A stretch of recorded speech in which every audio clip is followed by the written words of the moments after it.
எங்கேயோ மறைச்சு வச்சுட்டு தேடுற மாதிரி நடிக்கிறீங்களா? இத நீங்க தானே எழுதுனீங்க. எந்த தைரியத்தில் எழுதுனீங்க? நான் கேட்டதை கொடுக்கலன்னா என் முடிவை நானே தேடிக்கிறேன். அவசரப்பட்டு எதையும் செஞ்சிடாது.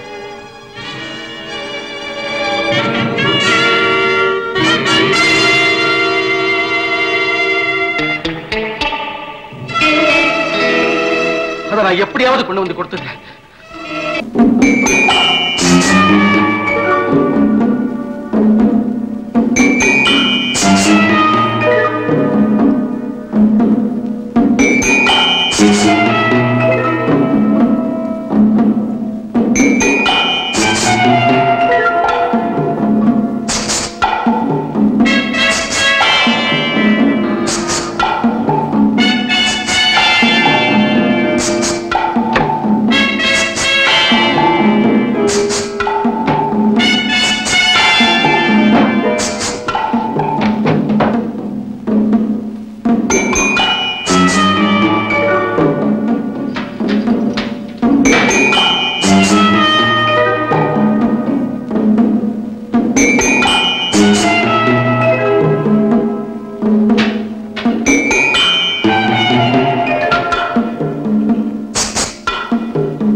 கொஞ்ச நேரத்துக்கு முன்னால வரை எங்க அப்பாவுக்கு அன்பு மகளா மட்டும்தான் இருந்தேன். இனிமே நான் உங்க மகன்.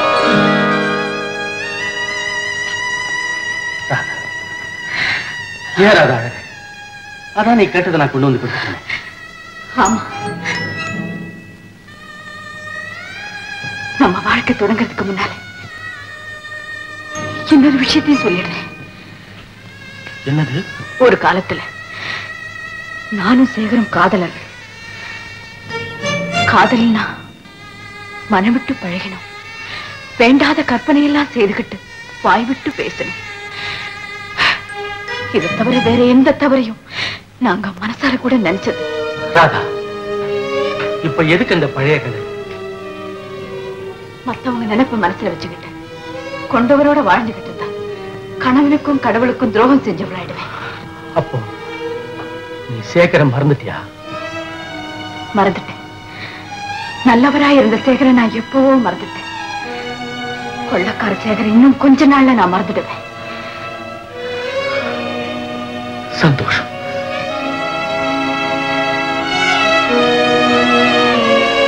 தன் மனைவி ஒருத்தனை காதலிச்சான்னு தெரிஞ்சதுக்கு அப்புறமும் அவளை கொல்லாம உயிரோட விட்டு வச்சிருக்கிற கணவன் நீங்க ஒருத்தருதான். கணவன் கிட்டேயே தன் கடந்த கால காதலை சொன்ன மனைவி நீ ராதா. ஆமா, இதையெல்லாம் நீ ஏன் என்கிட்ட இப்ப சொன்ன? இப்படி எல்லாம் சொன்னா நான் கோபத்துல கொதிச்செழுவேன், உன்னை தள்ளி வச்சிடுவேன்னு சொல்லிடா.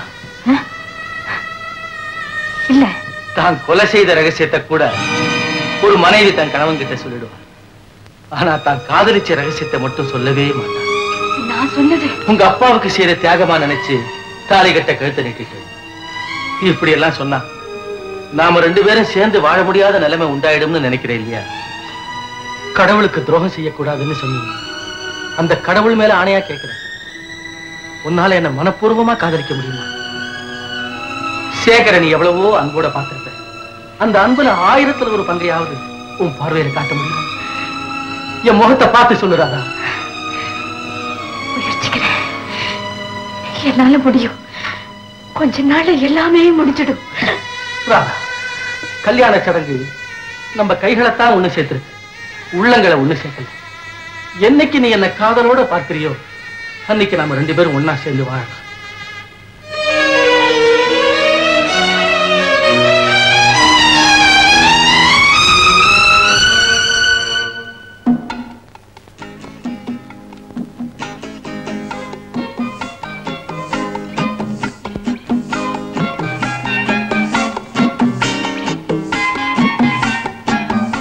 அந்த பிஸ்கட் பேக் கொடுங்க. எது வேணுங்க?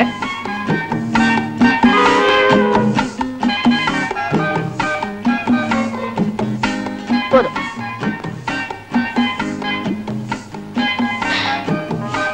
என்னங்க? கொஞ்சம் இருங்க.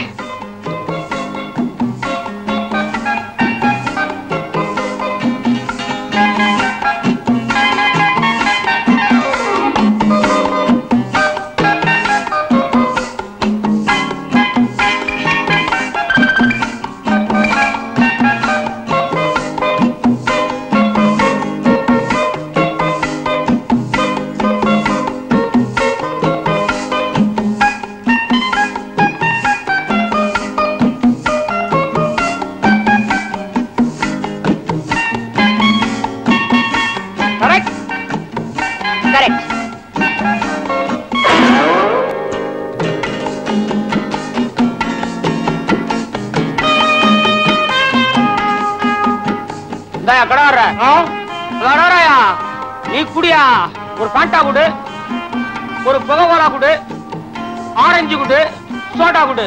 எல்லாத்தையும் தனியா தரவா, கலைக்கு கொடுக்குவா? நீ எப்படி வேணா குடியா. பெரிய முடிச்சிடாத. பரவாயில்லையே, 30 ரூபாய் வச்சிருக்காரு. ஆமா, அட்ரஸ் காணும், எங்க போய் கொடுக்கறது?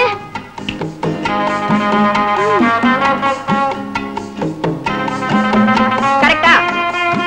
கரெக்ட். ஆமா, இந்த வேலையை என்ன விட நல்லா பண்றீங்களே, உங்களுக்கு யாரு வாத்தியாரு?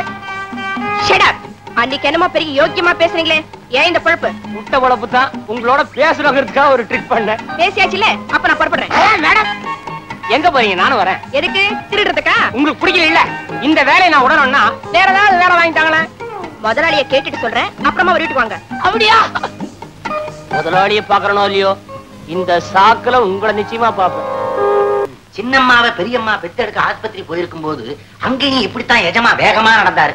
ஆனா இவ்வளவு ஏன் எங்க அம்மா சின்ன பெத்தெடுக்க ஆஸ்பத்திரி போயிருக்கும் போது எங்கப்பா இதை விட வேகமா நடந்தாரு. அது எப்படி உனக்கு தெரியும்? எங்க தாத்தா சொன்னாரு.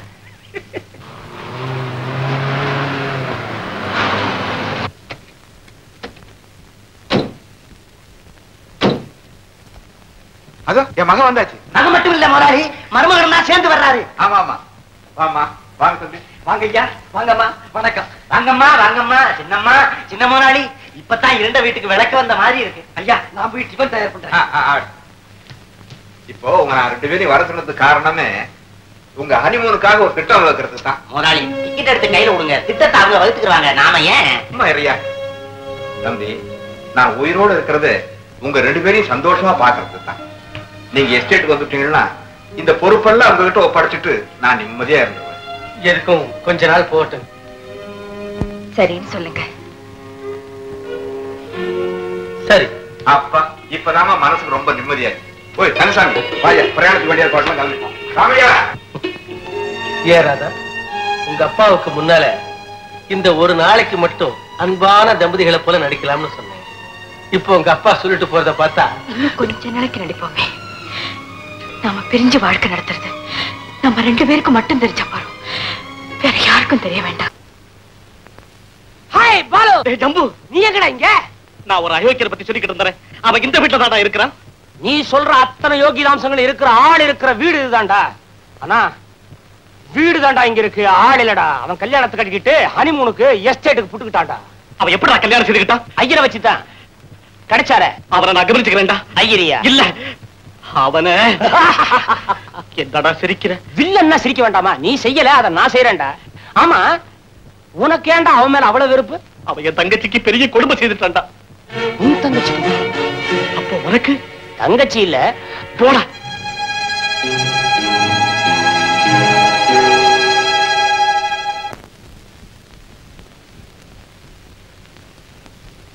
மாப்பிள, என்ன நீங்க மட்டும் தனியா நின்னுட்டு இருக்கீங்க? என்னமோ வாட்டர் ஃபால்ஸ் பார்க்க போறேன்னு சொன்னீங்க. ராதா கூட ரூம்ல இல்ல. ராதா ஏற்கனவே போயிட்டான். பின்ன நீங்க ஏன் நிக்கிறீங்க? அது பட்டர் இந்த பிஸ்கட் கேக்கெல்லாம் கொண்டாந்துறேன்னு சொன்னா அது வாங்கிட்டு போலான்னு நிக்கிறேன். அதுக்காக நீங்க நான் வாங்கி அனுப்புறேன். நீங்க போங்க போங்க. குழந்தை அங்க வெயிட் பண்ணிட்டு இருப்பா. சோம்பேறி பசங்க.